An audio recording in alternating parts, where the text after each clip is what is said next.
Most of my inspiration from, other artists are really, I think that's the ultimate inspiration.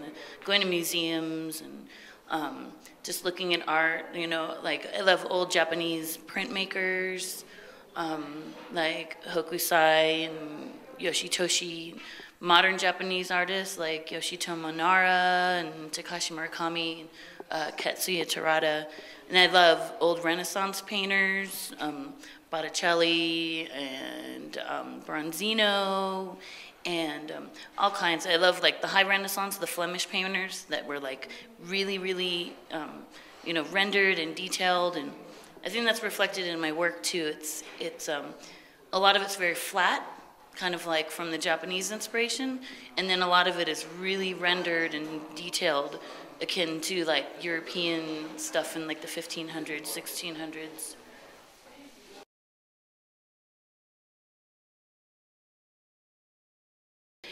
All my work is very personal, either experiences that I've gone through or things that I observe other people going through and, living their lives and trying, struggling with these like things, these goals that we have to, overcome.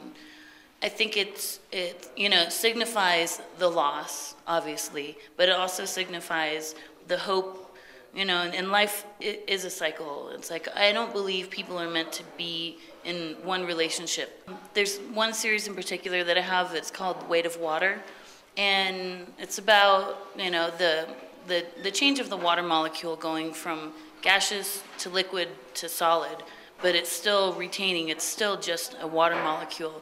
But it goes through all these cycles and these stages, and the female characters in that are kind of reflected in that, where they're in these like disparate situations, and then kind of stuck and trapped in the ice, but then the water melts and then they go through it, they come out on top. So, it kind of reflects like the darker side of types of relationships and human interactions.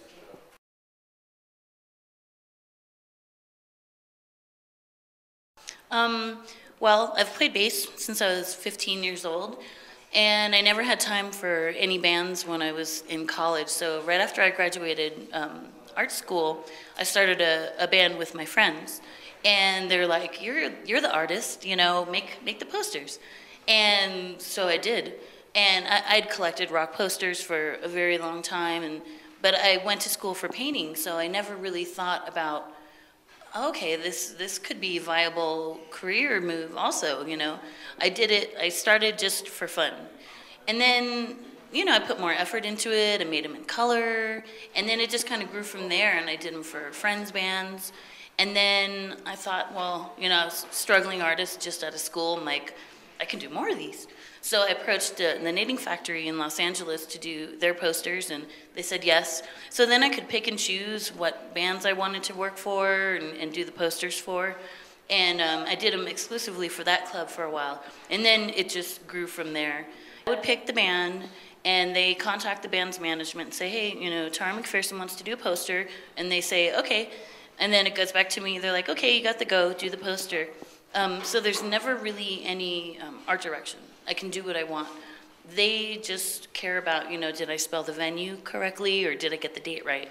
They really gave me the freedom to just create and explore, which was, totally cool. And I think I work best in that environment.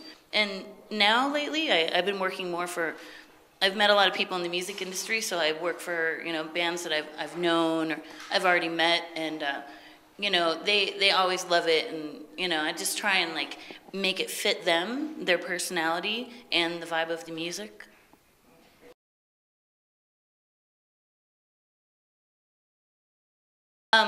Well, the comic book stuff is very different because you have an art director that, and that has a very specific vision in mind. I mean, I get some freedom, but there's, specific characters. Sometimes they want them in a certain scene, so you can't deviate from it too much. And same thing with interiors, like working for like DC Comics.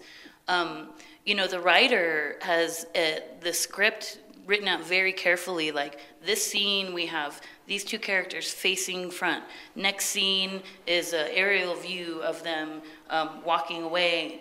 And, you know, so you have like creative control over like the look sometimes, you know, and the style, but it's very specific, it's very art directed, which is, it can be fun sometimes because they tell you, you know, exactly how it's supposed to be.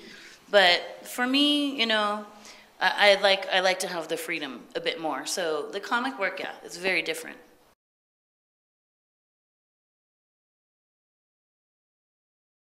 Oh, that was awesome. That was really fun. So I interned on Futurama while I was in college.